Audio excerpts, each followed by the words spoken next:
Phasor રજાકભાઈ જાકા. અમારે રહેવાનું વડવા નેરા ચોક મોપાનની daily. મારો ભાઈ બાવગર ચોક પાસેથી નીકળ્યો હતો ગાડી લઈને. ત્યાં 3-4 જણા માથાકૂટું કરતા હતા, બરાબર છે. તો ત્યાં એને છૂટા પાણાના ઘા કરતા હતા અને એને પાણો વાગી ગયો છે માથે. કોણ કોણ હતું એમાં? એમાં સાહેબ અજાણ્યા શખ્સો હતા. તેમના નામ તેમને હું ઓળખતો નથી કોઈને. આ બનાવ છે રવિવારે રાતે. અત્યારે શું થયું? અત્યારે સાહેબ અત્યારે ના પાડી દીધી છે કે કેસ ફેલ થઈ ગયો છે, એવું જાહેર કરી દીધું છે એ લોકોએ. અમારી માંગણી એ છે કે આનો અમને ગમે ઓલો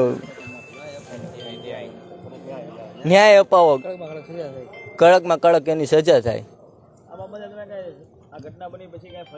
હા, પોલીસ ફરિયાદ કરી છે. ના, અત્યારમાં એવું હતું કે અમે આ કામમાં હતા, પછી અહીંયા નહોતા ને આવશે અકબરભાઈ કામ પતાવે છે. માથાકૂટ થવાનું મુખ્ય કારણ શું હતું એ તો સાહેબ નથી જાણતા. અમારે તો ખાલી ત્યાંથી નીકળ્યો મારો ભાઈ અને આ વાગી ગયું છે. કઈ જગ્યાએ બનાવ બન્યો? વડવા બાવગર ચોક.